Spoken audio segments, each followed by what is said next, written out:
jauh-jauh dari Korea hari ini. Iya.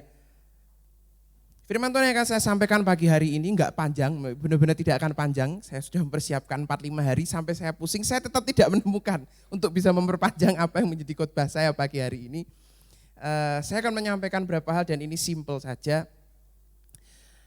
Mengingat apa yang sudah saya sampaikan, saya lupa berapa bulan lalu tepatnya, cuma saya ingat sekali apa yang saya sampaikan mengenai kita harus mengasihi manusia Yesus sama seperti Tuhan mengasihi kita. Karena di situ dituliskan equally, jadi sama. Porsi kasih yang Tuhan berikan kepada kita itu sama porsinya dengan kita mengasihi sama kita manusia. Tidak kurang, tidak lebih. Nah, mengacu pada apa ayat itu, kita akan belajar bersama pagi hari ini lebih lagi sama Bapak Ibu. Nah, ayat yang akan kita pelajari hari ini merupakan juga salah satu ayat emas yang kita kenal. Gitu. Semua orang tahu ayat ini. Di Matius 25 ayat yang ke-40. Yuk kita buka bersama-sama. Matius 25 ayat 40.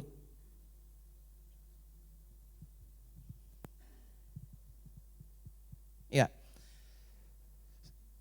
Dan raja itu akan menjawab mereka, aku berkata kepadamu sesungguhnya segala sesuatu yang kamu lakukan untuk salah seorang dari saudaraku yang paling hina ini, kamu telah melakukannya untuk aku.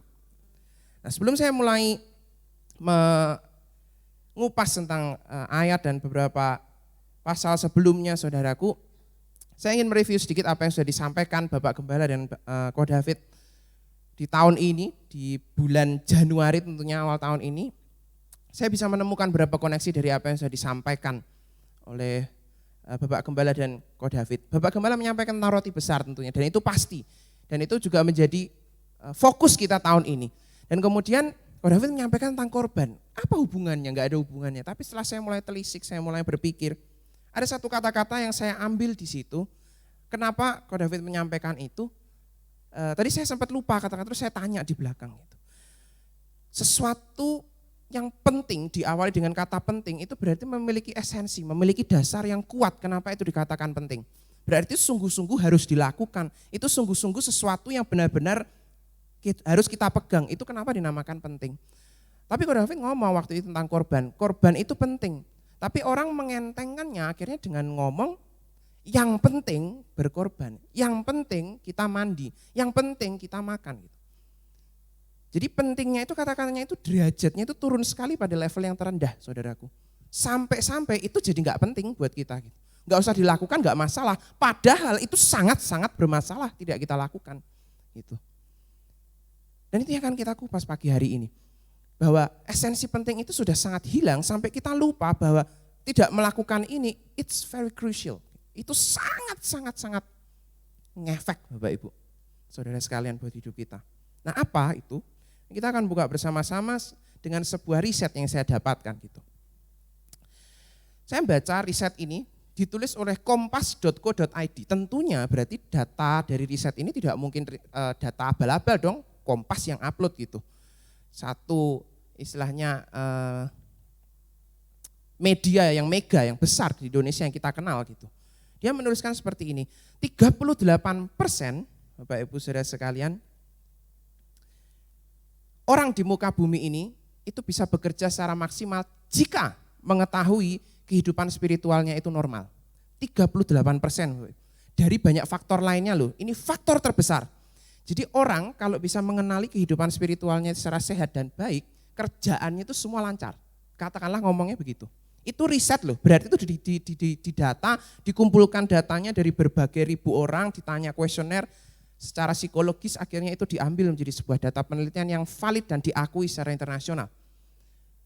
Ini pertanyaan saya adalah begini, berarti kalau kita hanya punya 1 hari dalam 1 minggu untuk kita bisa, istilahnya apa ya, menaikkan level spiritualitas kita dengan kita ke gereja karena kita sebagai orang Nasrani, berarti ketika kita skip itu, berarti kita sudah ada 1 minggu stres ke depan yang kita hadapi tanpa ada pertolongan Tuhan. Betul? Katakanlah gampangnya begitu kan. Kalau spiritual itu sampai ngefeknya segitu, 38% itu bukan angka yang kecil saudaraku, itu sangat besar. Bahkan itu angka terbesar dari yang lainnya, jadi misalnya kayak rekreasi, terus main game, main HP, itu dimasukkan juga di situ sebagai satu hal yang relieving, jadi sebagai satu hal yang mengurangi stres. Tapi ternyata itu faktor terbesarnya spiritual gitu. Nah, karena itu spiritual itu diceritakan di Kompas itu secara gamblang, maksudnya secara tidak spesifik pada satu agama atau ras tertentu. Akhirnya di situ dituliskan meditasi itu salah satu hal yang tepat untuk dilakukan, me time atau menyendiri gitu. Jadi lebih mengurangi kebisingan segala macam gitu. Itu spiritual yang dianggap oleh dunia. Tapi kita tahu di tempat ini, kita semua sadar di tempat ini bahwa spiritual yang kita maksudkan adalah Yesus dalam hidup kita. Berarti ketika kita tidak melakukan itu, 38% porsi hidup kita hilang dalam 1 minggu itu. Porsi apa? Porsi kita dengan Yesus. Dan itu porsi terbesar sekali lagi. Jadi bayangkan betapa pentingnya hal itu. Spiritualitas itu begitu penting dalam kehidupan kita, bahkan itu sampai mengurangi 40% hormon stres dalam hidup kita. Atau kortisol. Nah, hormon kortisol ini, saudaraku, itu adalah hormon yang berpengaruh paling besar terhadap kanker. Jadi kalau kita bisa kenal dengan Yesus, kita terhindar dari kanker loh. Saya nggak tahu nih kankernya nih kantong kering atau kanker yang benar-benar gitu ya. Anggap saja keduanya bisa terhindar, betul? Kita kenal Yesus, kantong kering juga hilang, kanker yang asli juga hilang kan gitu. Nah, lanjut lagi itu. Dari data riset tersebut saya ngupas lagi gitu. Terus apa hubungannya nih ya dengan roti besar? Hubungannya adalah tentang turun gunung, Bapak Ibu. Itu adalah judul khotbah yang saya sampaikan hari ini. Turun gunung itu adalah sebuah istilah yang sebenarnya dipakai di komik Kopeng Ho, komiknya kuno Bapak Gembala, Bapak Martin katanya komik yang dulu benar-benar terkenal banget, judulnya Kopeng Ho. Itu istilah turun gunung. Jadi ketika orang itu dia sudah mencapai puncak level apa istilahnya kungfu atau silat atau karate lah yang kita kenal, pokoknya hal-hal tentang bela diri. Dia sudah mencapai puncak tertinggi, dia harus turun gunung atau mengamalkan apa yang menjadi ilmunya dia itu kepada orang lain. Jadi istilah turun gunung gitu. Mengamalkan apa yang menjadi halnya orang lain. Seperti saya katakan tadi, kalau kehidupan spiritual itu begitu penting dalam hidup kita, Yesus itu begitu penting dalam hidup kita, tentunya porsi yang paling besar dalam hidup kita adalah untuk mencari Dia. Tentunya ilmu kita tentang Dia sangatlah tinggi Bapak Ibu Saudara sekalian. Kita sangatlah tahu siapa itu Yesus. Kita kenal siapa itu Tuhan kita. Pertanyaannya adalah seberapa besar porsi dalam hidup kita untuk kita turun gunung. Mengamalkan ajaran itu kepada orang-orang di sekitar kita. Jangan sampai nanti pada saat itu yang penting nginjil. Nah itu loh Bapak Ibu. Jadi saya bisa menemukan koneksinya akhirnya apa? Yang penting kita ngomong sama roti besar. Oh enggak bisa begitu saudaraku. Kenapa itu menjadi satu hal yang penting aja. Dirubah kata-katanya bukan lagi yang penting. Memang ini sangat luar biasa amat penting untuk kita berbicara kepada roti besar. Harusnya dirubah begitu. Bukan terus kita menjatuhkan derajat tentang roti besar, kita ngomong yang penting kita nginjil. Itu koneksi akhirnya bisa saya dapatkan. Oh iya ya, kenapa Tuhan juga menegur kita masalah korban. Ternyata hal-hal esensi pun kita tidak mau lakukan. Hal yang dasar pun kita lupa untuk kita melakukan itu. Digantikan dengan kata yang penting, saudaraku.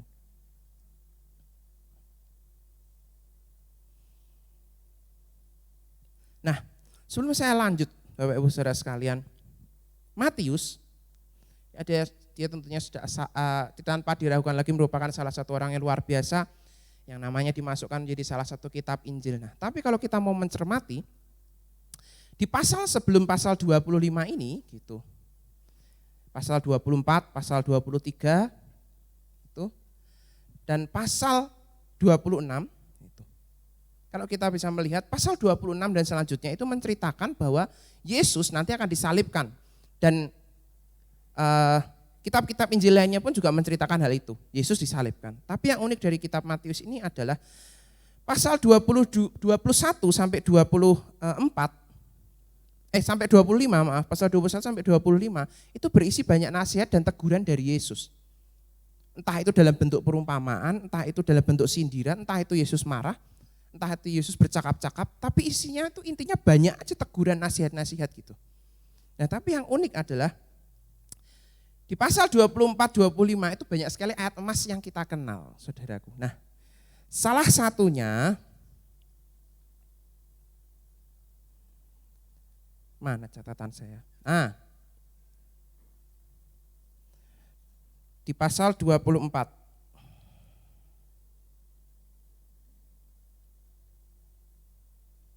Sebentar saudaraku.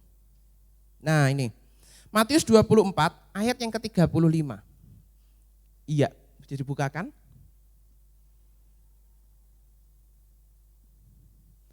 Matius pasal 24 ayat 35. Nah ini kan ayat mas banget toh saudaraku.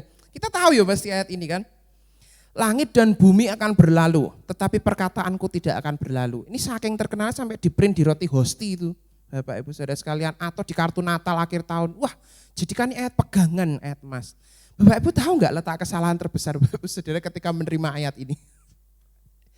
Ayat ini dituliskan dalam keadaan cekaman yang kuat, keadaan yang mengerikan, keadaan yang mepet waktunya. Yesus menyampaikan ini. Yesus menyampaikan ayat ini dan menuliskan ayat ini itu keadaan gini, cepet-cepet loh ayo, ini waktunya itu sudah mepet loh. Gitu, tahu nggak kalau bumi ini lenyap, tapi aku ini loh nggak lenyap. Yesus tuh ngomong ini di situ. Dan kita menganggap ayat itu kan luar biasa, holy. Itu kalau diucapkan gitu, wah majestic gitu kesannya ayatnya itu. Jadi kita salah selama ini menginterpretasikan ayat ini gitu. Dan ayat ini ada kelanjutannya di pasal 25 tadi yang saya bacakan, saudaraku. Ayat ini berbicara tentang teguran keras kepada kita sebenarnya. Waktunya wis mepet, beritanya kabar baik kok ora disampaikan, kok enggak disampaikan sih kabar baiknya. Ini ayatnya tuh sebenarnya berbicara begitu.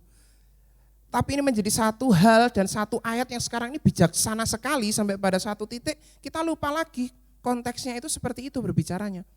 Bukan sebagai konteks satu hal yang bijaksana, yang nyaman, yang enak didengar. Enggak, ayat ini ditulis dalam keadaan Yesus sebelum disalibkan loh. Hanya beberapa saat sebelum Yesus disalibkan, dia ngomong seperti ini. Langit dan bumi akan berlalu, tapi perkataanku tidak akan berlalu. Saking Yesus ngomong karo murid-muridnya. Gitu. Saking Yesus tuh ngomong sama murid-muridnya. Kalian benar-benar harus ya nyampaikan firmanku ya. Gitu. Karena sekali lagi perkataanku ini tidak akan berlalu, tapi bumi ini akan berlalu, perkataanku tidak akan berlalu. Gitu. Yesus ngomong seperti itu.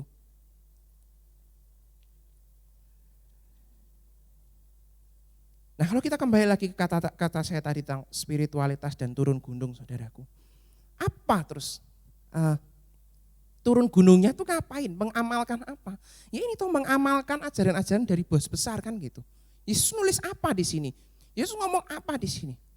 Dan itu bukan satu hal yang sulit, nanti saya akan sampaikan di akhir khotbah saya. Nah, tapi sebelumnya kita buka dulu di Markus 12 ayat 28 sampai 34. Ternyata ada tambahannya dari apa yang sudah saya sampaikan saudaraku dan saya bisa mengupasnya baru hari ini. Markus 12 ayat 28, dari sini aja deh. Nah, sebentar Markus 28.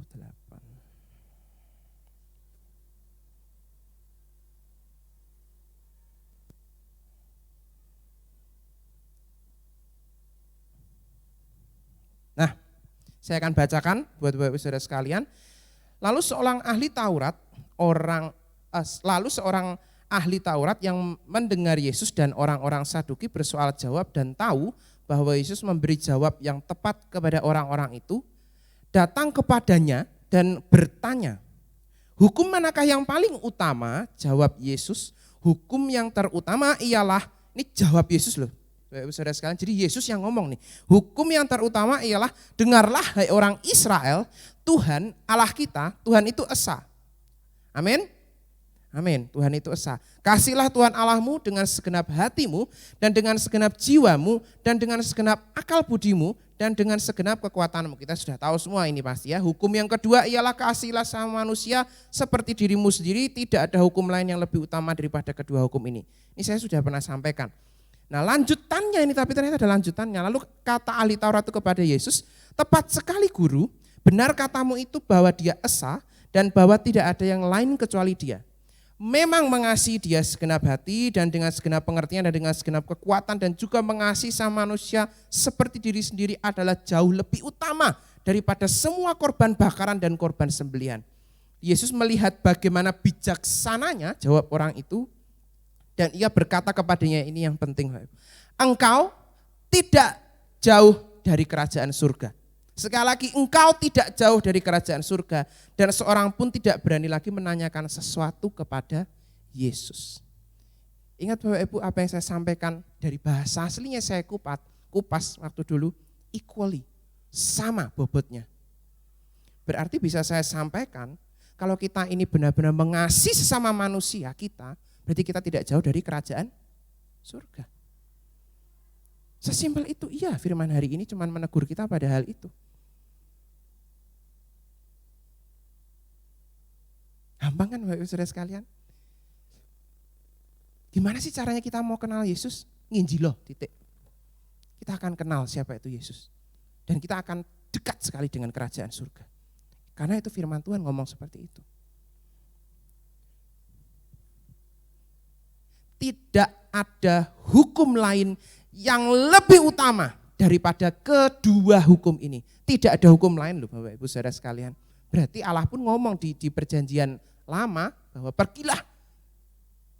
Jadi hukum istilahnya amanat agung. Berarti amanat agung itu enggak lebih penting daripada ini loh saudaraku. Karena ini ngomongnya jelas Yesus. Jadi sebelum kita maju untuk kita mengamalkan amanat agung, kita membaptis dan mengajar mereka. Kasihilah terlebih dahulu mereka ini. Yesus lebih nuntut ini dulu. Kalau kamu enggak ada kasih itu, mustahil. Dan kalau kita mau lihat saudaraku, hukum yang pertama kasihlah Tuhan Allahmu dengan segenap hati. Kita sudah tahu.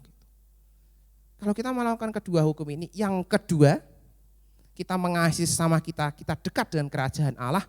Yang pertama ketika kita mencari Dia, maka semua berkat yang ditambahkan kepada kita. Ini kan paket komplit Bapak Ibu Saudaraku. Kerajaan Allahnya ya dapat, ternyata berkatnya juga dapat kan gitu. Ini kan enak kan cuma melakukan dua hal ini. Nah, sekarang sebelum selesainya gitu kan.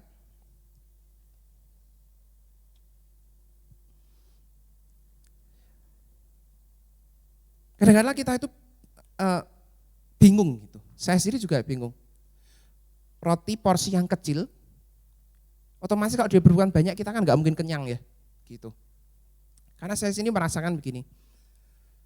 Saya itu kemana-mana, apalagi kalau saya sekarang ngurus restoran, saya kan pasti belanja. Nah, ketika saya belanja itu pasti ada tukang parkir kan, gitu yang tempat mana-mana saya belanja itu saya ketemu tukang parkir. Saya tidak pernah memberikan Rp1.000. Saya selalu memberikan minimal 2.000 atau 3.000. Itu pun sudah membuat hati saya itu sukacitanya luar biasa saudaraku. Bisa ngasih sesuatu yang lebih kepada orang lain. Tanpa saya memandang yang kita sebut embel-embel itu agama, ras, suku dan segala macam. Hanya ngasih aja. Enggak usah kita memikirkan itu pikir belakangan. Hati saya sudah sukacitanya setengah mati saudaraku. Dan firman Tuhan juga ngomong, kalau kamu memberi kepada orang yang sudah memberi kamu, buat apa? Itu enggak ada gunanya gitu. Itu useless, membuang waktu dan membuang effort gitu, membuang usaha kita. Jadi kalau kita mengasihi sama anggota kita yang sudah kenal keselamatan itu, kita membagikan itu, iya kita harus tetap ngasih iya, tapi buat apa Bapak Ibu Saudara sekalian? Kita akan lebih kenyang secara rohani, kita akan lebih kenyang secara sukacita, kita akan lebih kenyang secara damai sejahtera, kita akan lebih kenyang secara spiritual kalau kita membagi kepada orang yang belum kenal tentang Dia.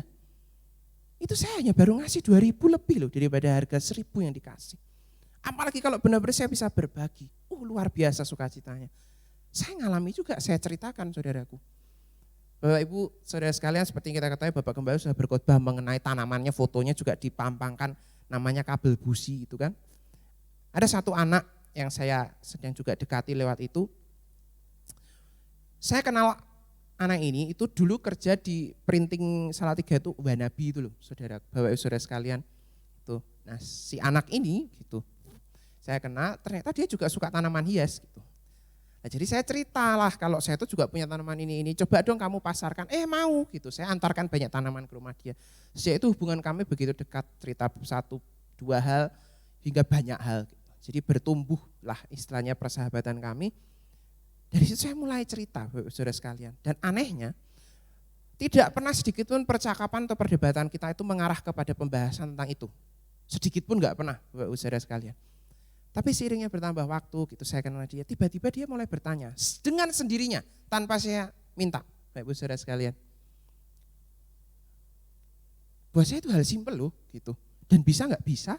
Apakah saya langsung cerita tentang nama Yesus? Enggak, gitu. Sampai sekarang saya juga bahkan tidak menyebut itu ke dia.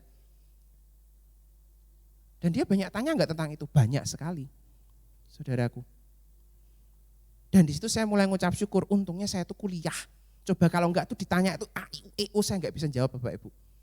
Karena beberapa pertanyaan dia itu benar-benar menabrakkan saya pada realitas yang bisa saya hadapi sekarang, bahwa angkatan saya ke bawah itu benar-benar luar biasa kritis terhadap agama kita gitu. Wah, dari situ saya bisa tahu bahwa ternyata ini toh yang namanya berbagi kepada roti besar. Sekali lagi, tadi saya tidak menyebutkan nama Yesus. Tapi pulang itu sukacitanya Bapak Ibu, itu saya tidak bisa mendeskripsikan. Luar biasa senang bisa berbagi hal itu kepada orang lain. Dan saya juga mau saudara sekalian merasakan itu. Tidak harus. Apakah Ko David juga sering di depan mimbar ini cerita? Enggak. Ko David juga kalau waktu ngajar di tempat dia bekerja tentang desain tentang baju, apakah pernah menyebut? Enggak. Banyak yang tanya, iya. Dan itu sukacita loh saudaraku. Bapak David Eko yang ada di Surabaya, suami dari Ibu Wulan gitu.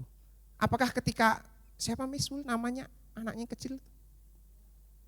Siapa? Nah, Rangga itu apakah ngomong tentang itu? Enggak juga kan gitu. Esensi dari kata Injil itu adalah mengabarkan berita baik.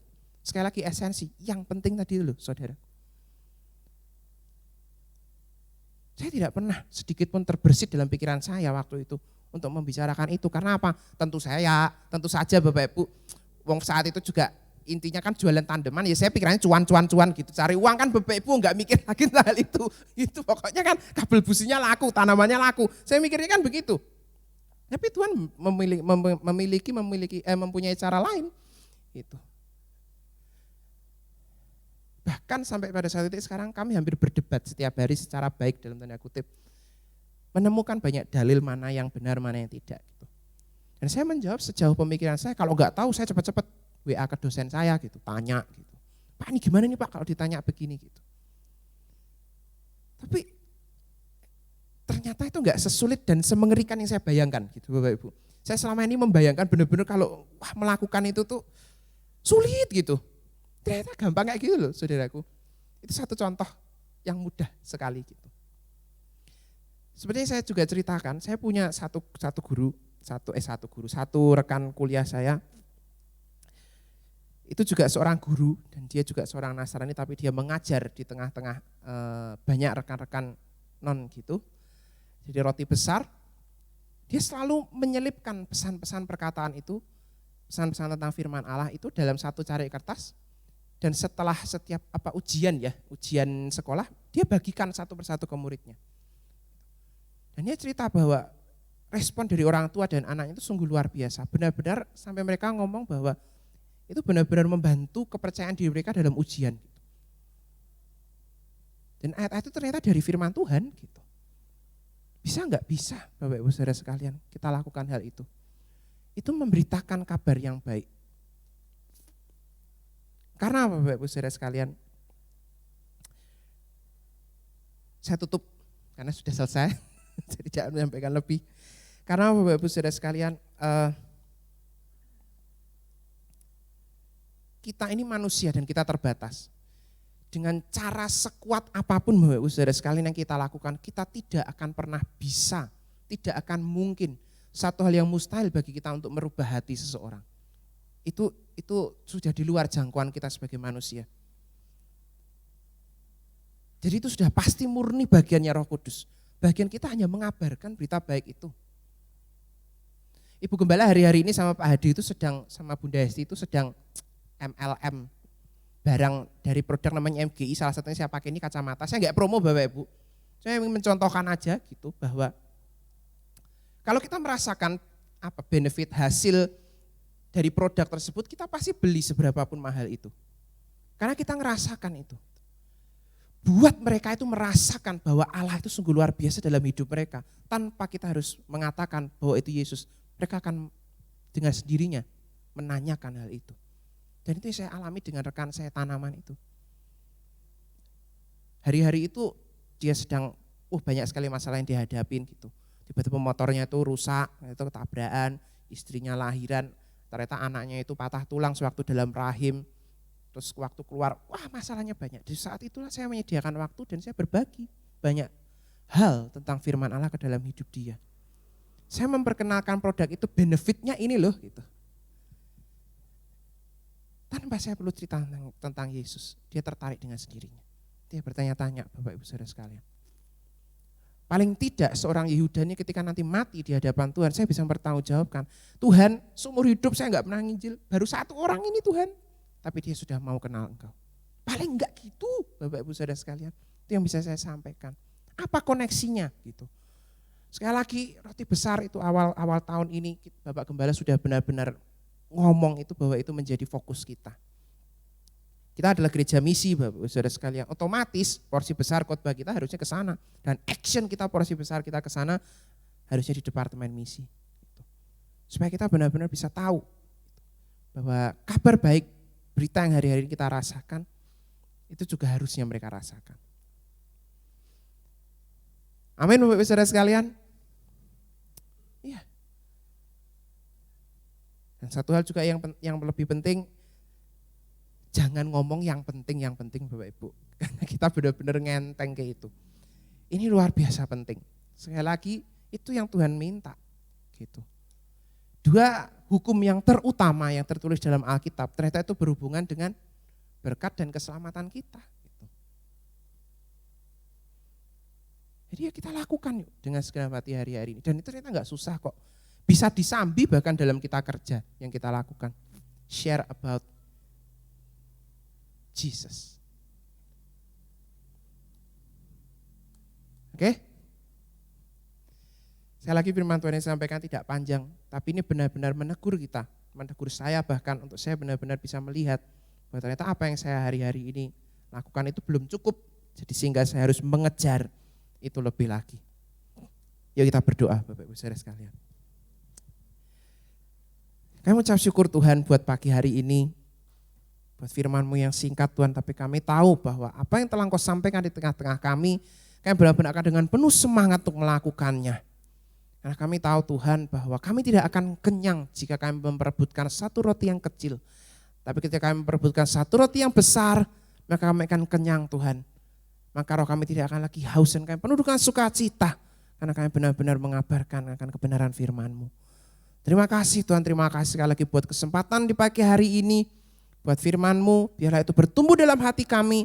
Dan kami benar-benar akan melakukannya dengan penuh sukacita. Terima kasih Tuhan, terima kasih. Buat berkat-Mu, dalam nama-Mu kami mengucap syukur, kami telah berdoa. Haleluya, amin.